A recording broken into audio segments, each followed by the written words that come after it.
Hello, everyone. Welcome to the Tent of Abraham Purim Special. I am a unicorn.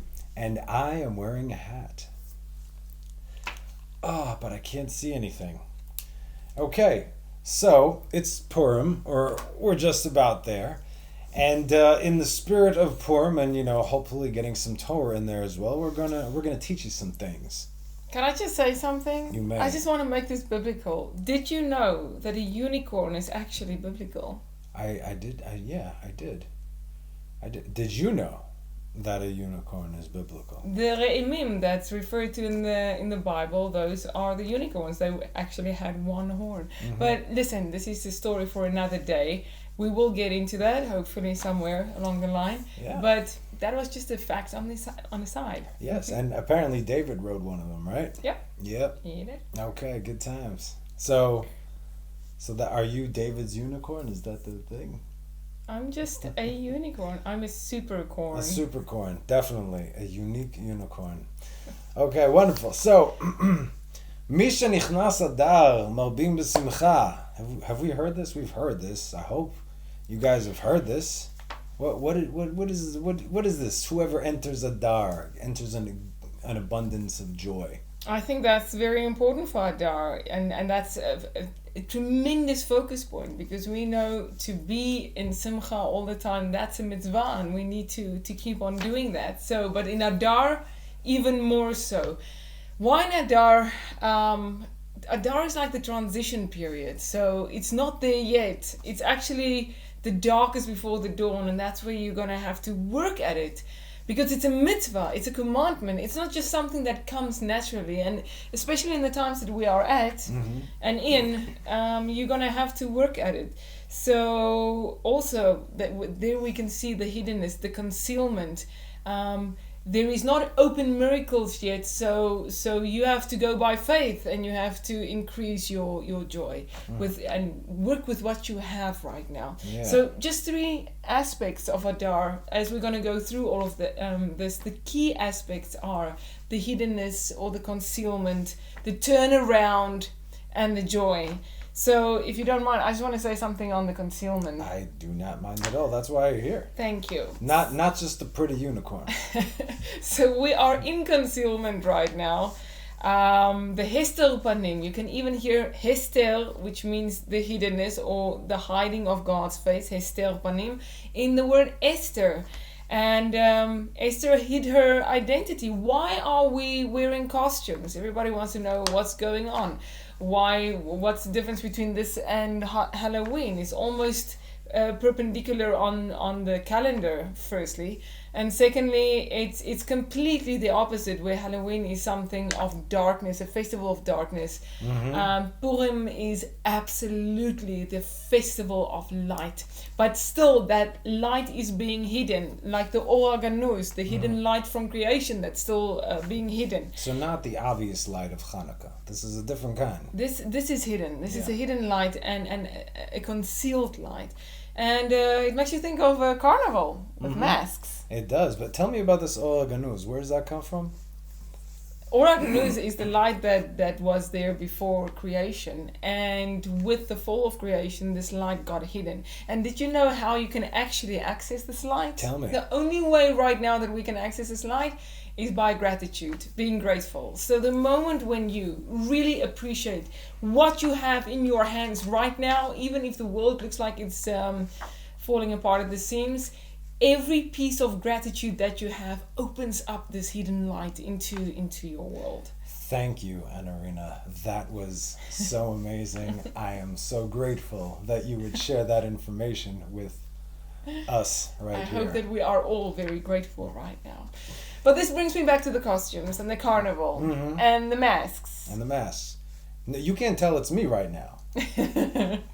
But you know what? We're having a full year Purim right now because everybody's wearing masks. Look at that. Who are you? I don't know. I literally got two people confused just because of the same haircut. But you know, also, apparently, I think that this is Hashem's way of telling us that he's not very happy with the world. Isn't there something written about that? There's absolutely something written about that. In fact, So we all know the story of Purim, and when Haman fell over into Esther's bed, as we also know, and we'll see plenty of times, the king was angry with Haman, the king, and this is a well-known thing. The king, if it's mentioned in the Megillah, if it's not mentioned in Achashverosh, the king is God. We've discussed this plenty of times before. But it said the king was angry with Haman, and therefore he had to cover his face. In other words, the decree of the king was, when the king is mad with you, he will make you wear a masecha, a mask. Something that covers you. And you have to wear it until the king's wrath passes. Well done. That brings me to my next point, because for a year, more than a year, we are wearing masks. And everybody goes, when can we go back to normal? There's your answer. Just remember, Corona or whatever is happening in the world right now is a decree from the highest, and then it's just being We'll call done. it the crown. Yeah, but it's executed by people here on earth in our world. But it actually means that God, Hashem, the King, is angry, and that's why he said everybody will hide their faces. Now the question comes, because we've discussed this already a year ago, and I've said that in my podcast, that in Isaiah 26:20 it says, we've been over this verse, come my people, enter your chambers, it says your rooms, and shut your doors behind you, hide yourselves for a little while until the indignation has passed. So my question is just this. How many of you have really gone into your inner chambers, you hid yourself, and you have focused on God? Have we really done this? Because maybe if we would have, we didn't have to wear masks anymore. Well, I mean, if you look at how things went down here, at least in Israel, since last Pesach, and every major holiday since then, we were told to go into our homes. Every time when the holidays come. There happens to be a lockdown, and you cannot. And so, I mean, all this stuff is biblical. Most people don't see it. You think it's just, it's by the way because it's convenient, but everything's written in the Torah. So here is the key. Literally, we've read that the king ordered people to hide their faces when he is upset with them. And also when his anger lifts, that's when the masks can be removed. Now, more about the concealment, it basically means that in Esther you never see God mentioned. And also in the Song of Solomon, in the Song of Songs, Shir HaShirim, also God is not mentioned. But here you can see God working behind the scenes. It is an impeccable Purim plot, and it's a perpetual Purim plot, because what happened there is literally happening now as well. So all of that in the hiddenness and the concealment. And then I just want to say something else also. We're in the time of Adar. It is Pisces, the star, the Mazal is Pisces, as we have already said. It's a good month. It's his month. So soon we're going to have a birthday coming up. Going to be 19. Yeah, that's what I wish, though. What can I say? Guys, just wish him a happy birthday. I will let you know. But even just send him a little email. Back to that. Yes. We do not worship star signs, but the stars and the whole cosmos is being used by Hashem to govern his world. So we are in that mazal right now. And here we have the fish. And the fish were not destroyed during the flood. The only species that were not destroyed during the flood, fish. Why? Because they were silent. Now, fish has to be silent. They can't make noises. But if we become like that, if we can control our speech, if we can get away from Lashon Hara and discussing people and saying stuff that you're not supposed to say, that is where the salvation also lies. And that's where salvation can come for you, if you can just muzzle yourself. Now, incidentally, though, if I may, that's what was just discussed in this week's parsha of command, men of peace. We discussed over there specifically Lashon Hara as part of the priestly garments and the kind of tikkun that has to be made from there, and what heights we can actually achieve because of that. True. And now what's happening now, this week's parsha on Purim. but still we muzzled. So it means that maybe we need to quiet down. And again, there's a verse on this, Isaiah 30 verse 15. It says, Beshuvah v'nachat tevashe'un. Beshuvah is in your return, in repentance. V'nachat is to rest. Nachat is actually a pleasant rest. In a pleasantly resting in God, that's where your salvation lies. Behashket. Uvevitcha. Hashket means silence, and also vevitcha means in trust in God. That's where your strength lies. But if you go on in the verse, it says, and they said, we will not. And then they go to the next verse and they say, we will go on our own terms. We will flee or handle the situation on our own terms, because it says we will go in horses. Now, horses and chariots and all those things are always the mechanisms of man trying to deal with the situation.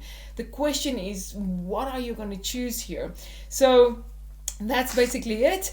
And then I just want to say something about the turnaround. We've got the 15th of Shvat.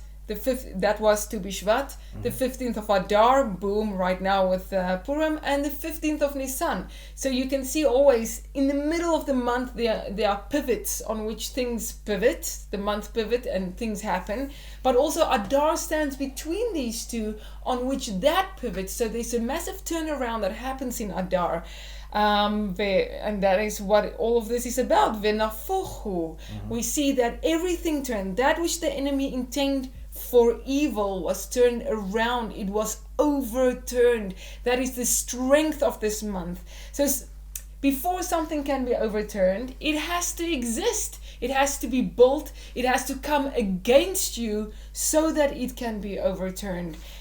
We see that in Isaiah 54, no weapon formed against you. It means that it will be formed against you, but it will not prosper. Yeah. So when you see that the odds are literally stacking up against you, as we see more than anywhere else in Israel right now, stay silent, be quiet, because at the end, if this whole thing happens like the Bible says it will turn on the enemy. So that's all of that. But I want to come back to the joy, because I gave a lot of explanations now. But where does this come from? This whole idea of we have to increase our joy in Adar. Well, actually, it comes from the Talmud, Masechet Ta'anit. I just want to. The reason I'm looking right at you is because I mean, you poke my eye out with that thing. No, are you guys laughing when you're seeing her speak serious high Torah stuff and she's got... Okay, so I'll glance over every now and then and capture a smile. So anyway, good job. Good job. To answer your question, it comes from Masechet Ta'anit. It goes like this. It's Mishenichnas Av Mam'it Besimcha, and then Amar Rav Yehuda, Barei de Rav Shmuel Bar Shilat, משמע דרב כשם שמי שנכנס אב ממיתים בשמחה, כך מי שנכנס אדר מרבין בשמחה. So, we have Rav Yehuda, son of Rav Shmuel Bar Shilat, who said in the name of Rav, just as when Av, the month of, let's say, Tisha B'Av, right, the destruction of the temple, it's a very sad month, with a happy day, we'll get to that. And a very dangerous month as well. Yeah, so just as Av begins with a decrease, a decreasing of rejoicing, so too, when the month of Adar begins, one increases rejoicing. So now the question arises, what are we supposed to increase? Why are we supposed to increase our joy specifically in the month of Adar? I mean, the month of Adar, yes, we know what happened. But if you would think of one month in all our calendar that has incredible miracles, what would that be? Nisan is literally Nisan, Nisim. It's named after the miracles, right? We got the Exodus, we got the splitting of the sea. Israel back then has experienced things never before seen, not before and not since then. So now they are free. Now you see the splitting of the sea. Now you see God's mighty hand. Why are we not rejoicing during that time? And furthermore, because I got to bring points over here, right? Furthermore, why is it the 15th of the month, right? It's the 15th of Adar, like you just discussed, which is right between the 15th of Nisan and the 15th of Shvat, of Tu B'Shvat. But it always falls on the 15th. Yeah, and we have a few other times as well. We have Tu B'Av, like we said, it's a very, very happy time. And we also have Sukkot. Sukkot also falls on the 15th. So these are times, all of these are times of incredible happiness. So we're going to first get to why. All right. In fact, now here's another point to bolster why maybe we should be the happiest on Pesach time or in the month of Nisan. There are 15 stages during the Seder, 14th being the conclusion of the Seder, that we go through to commemorate the entire Yetziat Mitzrayim. It's also the process of Geulah, so you understand. Kadesh, Ulchatz, Karpas, Yachatz, Magid, Rachza, Motzi Matzah, Maror, Korech, Shulchan Aruch, Tzafun, Barech, Halel, Nirtzah. Those are the stages that we go through. That's why Seders last, anywhere between 6 and 8 hours, depending how much wine you've had. So it was also said that during the days of King Solomon, when the temple was built, that the moon was always at its fullest. And when is the moon always at its fullest? 15th.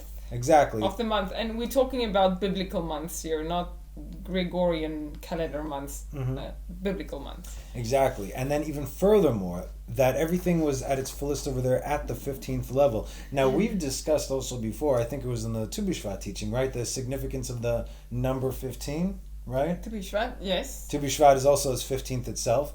And then the Shir HaMa'alot that we say. Exactly. And that corresponds with the Levim. With the Levites and the 15 steps going up to Beit HaMikdash. But there's something even more significant than all of that. In other words, God uses people, right? He uses people to become the symbols of his manifestation here on earth. So if you actually count the lineage from Abraham to King Solomon itself. This is awesome.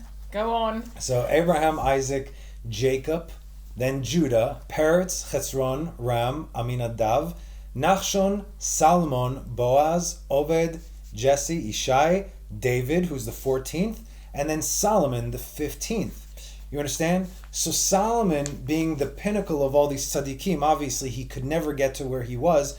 It's not like he was standing on their backs, but each of them had to pave their way. They became like a step ladder, if you will. Yeah. And that's why he... Like a telescope. Exactly. And that's why he also received the amount, in wisdom, what Moses received in prophecy. So these were 15 kings in their own right before. And then also afterwards, you see from Solomon, the 15 kings declining until the complete destruction. So that was like, it was almost like a triangle, like a pyramid. So if he would not have sinned, this son of David was in fact supposed to be the literal son of David. But I know you're getting bored with all the kings. Okay, why don't you tell us about the queens? Okay, so yes, we always have to bring that in. We had Mordechai, we have Esther, we have kings and queens, and so much more with the woman when it comes to the 15th. Very important as we see the ebb and flow of the moon.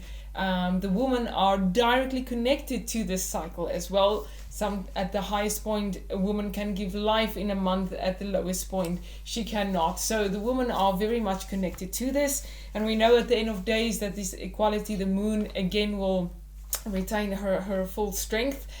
But again, the moon is likened to the woman or the female aspect, and also to the Shekhinah, and also to Malchut. So all these things are together. And I'll do you one better. Well, not do you one better. I will add to that wonderful list of accomplishments. is that the women did not sin during the sins of Am Yisrael, and it is because of their zchut that the women will bring about the Geulah Berachamim.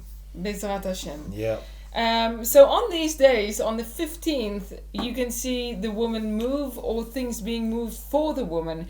On that specific day, we know that one of the angels came and said to Sarah that she will have a son. On which day did this happen? On the 15th of Nisan. Erev Pesach. That's it. Which is exactly when Isaac was born. 1 year later. 1 year, and that's what it says. Ke'et chaya u'lesara ben. Now, that basically on the Peshat means this time next year specifically Sarah will have a son, Ben. But this is actually where Sarah came and she rectified the sins of Chava, because Chava was Chaya and then she fell and she became Chava. But now it says Ke'et Chaya, at this point where Sarah did everything in the rectification. Because of that, she could go further and now she can bear a son. So that's very important. So just like Abraham started the tikkun for Adam, Sarah did the same thing for Chava. Exactly. But can you imagine that the tikkun for Eve, Chava, was already made by Sarah And then a few things happened again. But this is very important. Now, also, Sarah was taken captive by Paro, by Pharaoh. And this tells us that the Malchut, the angels of the idolatrous nations, tried to control the Shekhinah and the Malchut. And in the times of Esther even more, she unwillingly became queen to an idolatrous king, Ahasuerus. There is a story out there that most people on the Peshat level believe that Esther and Ahasuerus liked each other. Not at all. You have to understand that this king was terrible. Together with Haman, they wanted to eradicate the Jewish people. There was nothing romantic about anything that happened here. But anyway, so in this case, we see that the Shekhinah was in exile in the palace of the evil forces. The Malchut was drawn into the palace of the evil forces. So all of that with the woman. Also, I just want to mention that this is very important, guys. We are seeing the fast of Esther tomorrow on Thursday, but the real fast of Esther did not happen in Adar. It happened in Nisan, which means that it fell on Pesach.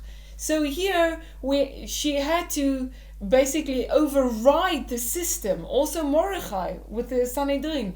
But they had to override the system in order to ensure that the Jewish people will be there, or that they will actually be a Jewish people. Mm-hmm. So all of that happened. So again, Esther, like Sarah, moved on the 15th of Nisan. But we see that victory almost a year later on the 15th of Adar. So all of that on Kings and Queens. But we've had this whole spiel now, but I still don't understand how the joy came in. You explained all these kings now and what this rabbi said. Where is the joy? Well, I mean, I had to build it up. I do have a flair for the dramatic after all. So, okay, get this. You're going to love this. All right, let's go back to the Pasuk. Rav Yehuda, son of Rav Shmuel, Bar Shelat. Okay, Bar Shilat. The son of Shilat. In the name of Rav. He said, just as when Av begins, one decrees rejoicing, so when the month of Adar begins, one increases rejoicing. I.e., Mishenichnas ba'Adar marbim b'simcha. Now, do you know who Rav Shmuel Bar Shilat is a direct descendant of? Direct descendant of. Well, he's a rabbi, so I guess he's like Mordechai or one of the good guys. No. Haman Harasha. Say what? Haman Harasha, that's right. Now, you're probably wondering, like, how could something like this... Haman Harasha from Amalek? How could this great rabbi in the Talmud be of his descendants? How could something like this be? So it's how, Tamir? Well, I'll tell you. So it's very simple. There are two nations, as we know, that do not accept converts, and what are they? Moab and Ammon. Correct. Exactly. Those are the two nations, Moab and Ammon. Ammon and Moab. Now, I said specifically also, we don't accept converts. I should be more specific, men converts. Why? Because where was Ruth from? From Moab. She was a Moabite. Exactly. And in one of the extra-biblical texts, actually, David had a servant who was a Moabite male. And he came to him and he said, listen, I love the Torah. I love the God of Israel. I love you. I want to convert. And please ask God. David's like, you can't do it. He said, well, what about Ruth, who you came from? David checked with God, and God said, I hear you, but not the men. And the reason, so he said, sorry, you can't. And the reason is that these two nations never welcomed Israel in the desert. They came to them on their own accord and said, hey, you're not coming through our land. We're not going to give you any of our water, or we're not going to give you any of our bread. And the thing is, Israel. Newsflash, yeah. Right, Israel. We don't need any of your water. We got our Be'er Miriam that's following us where we go, and we don't need any of your bread because we're above bread. We have bread from heaven. We have the manna. So, again, we got angels' food. So God goes to these nations and says, "Oh, really? You forget the reason that you exist, okay? You know, Lot and his daughters. How did they survive?" Because Abraham prayed for them. And that is the only reason why they even became to be. So you come out with these statements. How could you stand against Israel? How could you be so blatantly rude and ungrateful? Your ungrateful blood will never mix with the blood of my children, because heaven forbid any of them start turning out like you. I just want to say that again, because remember, this is ungrateful. There's no gratitude. What is the thing that brings the Or Ganuz, the hidden light, is gratitude. So start mixing that kind of thing in. It becomes part of your DNA that you are not grateful. Exactly. So gratitude with God is something tremendously important. Yeah. So I'm sorry. I know. I'm getting to it. Okay. Fine. So Rav Shmuel Bar Shilat, a descendant from Haman who converted from Amalek. Okay, he's saying that Adar is the most joyous occasion, even more so than Nisan. First of all, who better to be a character witness than one whose descendants of completely the other side? As we know, in the end of the Megillah, it says that many converted, right, because they were afraid of the Jews. We also know that if you convert out of fear, it's not a true conversion. Nevertheless, this guy was legit. Okay, so he was one of the people that actually converted for it. Not him, but his descendants. Mm-hmm. So he can say, "My blood was there. I know what it was like from the other side."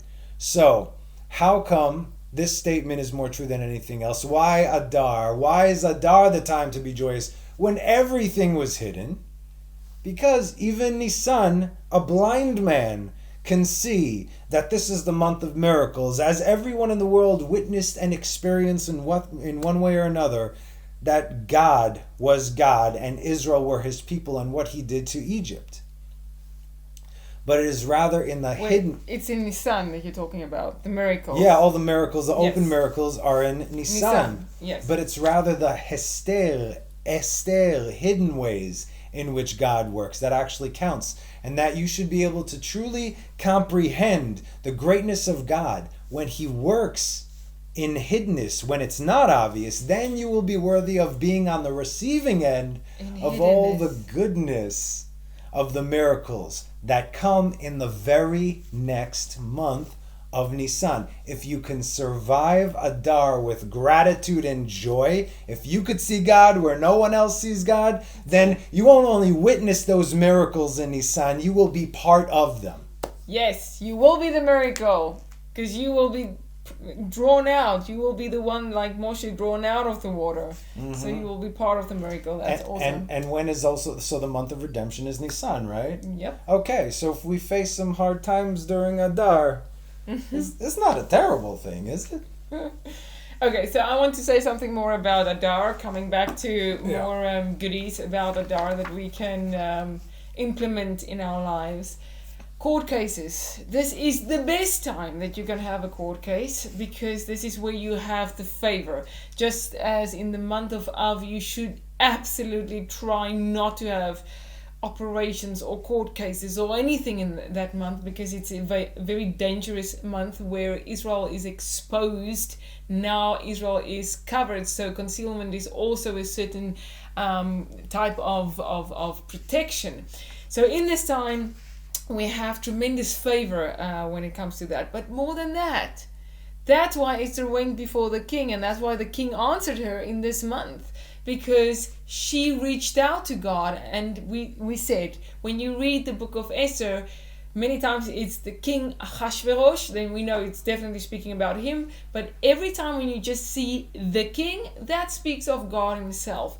Now, how do you approach God if you have a case before him? And again, this is the month in which we need to pray, because we have to make our petitions. So, how do you approach the king? Obviously, in concealment. Guys, that means modesty. Seriously.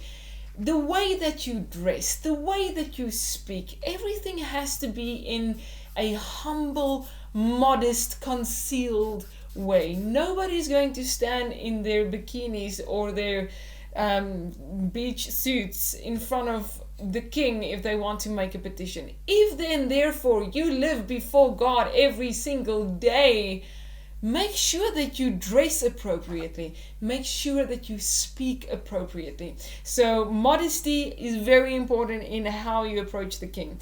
Then, timing. And timing comes with wisdom. Esther had to wait. He said, tell me what you want. Half of my kingdom, it's yours. And she said, she read the room, basically, because women are very good with reading rooms.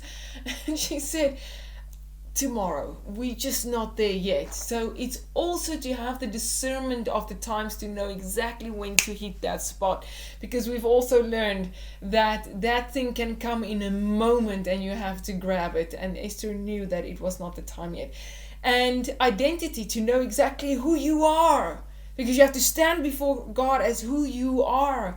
And that's also where she revealed her identity. This is who I am, and this is who you're going to, before Ahasuerus, you want to kill. I am part of this. So you have to be very, very assertive on who you are, and to grow into that. So that's that. This is the month to pray, and this is the time to plead our case. Mm-hmm. Indeed, and cases definitely needed to be pleaded. Did I say? They needed to be pleaded. So, when the decree went out, there are two kinds of decrees. There is one that's written in heavenly ink, if you will, and that can be averted. In other words, something you can circumvent that. But the other thing is, if it's written in blood, it's done. There's no changing. It's going to happen exactly how it is. So the decree to destroy the Jewish people was passed, and the heavens agreed. Now, we've discussed this before, that you and I anyway, that Haman miscalculated, that he said, oh wait, Moses died in this month. This is a bad month for the Jews, right? But he didn't know that this was also, Moses died and was born on the same day, because he was a complete perfect tzaddik. And so tzaddikim come full circle. I explain more of this in the podcast, on A Line with Zion, if you guys want to go into depth with that. So, yeah. Yes. So Moses is definitely, like, you're messing with Moses right here. You understand? You want to invoke Moses to try and hurt his people when he did everything to do otherwise? Big mistake. So Eliyahu Navi, Elijah, informed Moses in Gan Eden, and he said, listen, do you understand what's happening with the people right now? This decree came out, and can you stop it? Can you pray against it? And Moses says, sure, but I can only do it. In other words, it can only happen if there's at least one tzaddik who will pray together with me on earth. You understand? There is no power in heaven unless it's done here on earth. And so Elijah said, yes, there is one man. His name was Mordechai HaYehudi. And interestingly enough, while Moshe was alive, he represented the Zeir Anpin, right? The son, which is male, and Mordechai also represented the Zeir Anpin, as Esther represented Malchut. Malchut, woman. And this is what Moses was trying to do, connect Zeir Anpin with Malchut together to bring in Malchut Shamayim, right? So Mordechai HaYehudi acted as Moshe Rabbeinu, if you will, as his connection at that point in time. They prayed together, and the decree was averted. In other words, it stood, but they had another decree passed that all the Jews should rise up and take up arms and go kill all those who are going to kill them. So that's the override. You literally override something. It's not just a turnaround, it's an override that can happen. That is the override, exactly. And that is why when we give tzedakah specifically on Purim, which is going to be on Friday, this is not a tithe, this is something else. You give tzedakah to the poor, to the needy, to people who can't eat, matanot le'evyonim, including with mishloach manot, right? But when you give it, before you give it, even if it's a shekel, whatever you got, okay, you say, Ze le'ilui nishmat Moshe Rabbeinu. This is for the elevation of the soul of Moshe Rabbeinu before you give it, because it is because Moshe's prayer and his connection with Israel in the heavens and Mordechai here on earth that we are still here this very day. It's so amazing to see the connection that, and it's encouraging to understand that there is life after what we see here, and we are connected to that. That's why Chaim is not just Chai, Chaim is plural. So these systems with the tzaddikim, the righteous, that can truly access these points can be in all the worlds, and all the worlds are working together towards the point of getting us to the Geulah Shlema. It is really amazing. I just want to say something on Mordechai also. Mordechai came to make a tremendous tikkun for one of his forefathers that messed up with Amalek. Most of you probably know the story. When Shaul, Saul the king, Samuel told him, listen, go to Amalek, you will have the victory, kill all the men, kill the cattle, make sure there's nothing left. You cannot take anything from Amalek. If there were any other battles, they were allowed to take spoil, but with Amalek, none. So Shaul didn't do that, and Shmuel came and he said, I'm hearing the bleating of sheep, and what's going on? And then he saw also that the king of Amalek was also not killed. At that moment, Shmuel took the sword and he literally halved him, split him in half. But what happened is the night before Shmuel came from where this king was captured, he was with a woman and she became pregnant. She then escaped, and out from her came Haman. So this whole thing came to bite Israel in the back again. So what do we learn from this? Mordechai came to actually make a tikkun for that as well. From the tribe of Benjamin. That's it, exactly. Yeah, so okay. So Shaul and Mordechai. And it's very interesting. I just want to make another point. Mordechai Yehudi. How can he be from Yehudi, if he's from Benjamin? Mm-hmm. Any thoughts on that? Can I answer that one? Yeah, we've discussed it plenty of times. They should all know it by now, but yes, go ahead. Okay, so just to remind you is that in the times of the exile to Babel, everyone went under the banner of Yehuda, and Benjamin was already part of Yehuda.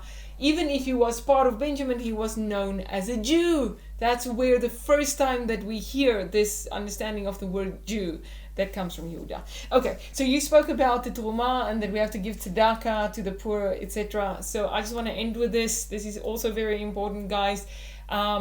In the times of the temple period, this was the time when you had to give the half shekel or get your half shekel ready. So before we hear the reading of the Megillah, we literally give a half shekel today to in the synagogues, and also something that represents that amount today. Very important, because that was for the upkeep of the temple, and that half shekel was given in the month of Nisan or just before that. Which, if you're interested in giving that, that's to your synagogue or whatever, it's anywhere between 20 and 26 shekels. It varies. It also changes with it changes based on a lot of different things, but anywhere between 20 and 26 shekels, which is like $6 to $7. Mm-hmm. That's what that is in total. So why a half shekel? Number one, we know that rich and poor had to give the same amount. Everybody is equal. More than that, a half shekel, not a full shekel, because together we are one. Together we are whole. So that's why the half shekel is very important, and that's a tremendous action, giving the half shekel for two things. Firstly, to bring unity between Am Yisrael, and more than that, we have the reminder of the Beit HaMikdash, of the temple, that needs to be rebuilt. Also, on 15 Adar, on that day, the Beth Din send out agents all over the country to get the roads ready. Basically, they had to do three things. They had to clear the roads from rocks or anything that fell on it. Are you laughing? Anyway, we're talking serious now. Okay, so they had to clear the road from anything, debris that actually fell on the road during the winter season with the rains and everything. They had to put up the signposts to get you ready as well. And then they also had to open the cisterns that filled up with water so that you have everything that you need if you want to make Aliyah, because when you come to Jerusalem, that is making Aliyah. So that means that even in that, you had clear signs how to make it, you had provisions for it, and that's why we have the verse in Isaiah that says, Go through the gates, clear ye the way of the people, cast up the highway, gather out the stones, and lift up an ensign over the people. So that means you raising the ensign, you raising the signpost, everything getting ready. So I think more than that, guys, when the 15th of Adar comes, it means get ready. The road is being prepared. And may we soon see that the full aliyah of all of Am Yisrael to Jerusalem. Yeah. That is so precious to us. The road, as is the tree. Yes. Now, the tree by which they Haman prepared for Mordechai, he swung by his own neck. So just remember that, okay? If something seems like it's coming against you, it's part of God's plan for it to happen, okay? This is the hidden part. So don't freak out. It's all going to be good. All right? Okay? So, Chag Sameach, everybody, and increase that joy. We will definitely do it on this side. Thank you for joining us. See you next time. Bye-bye.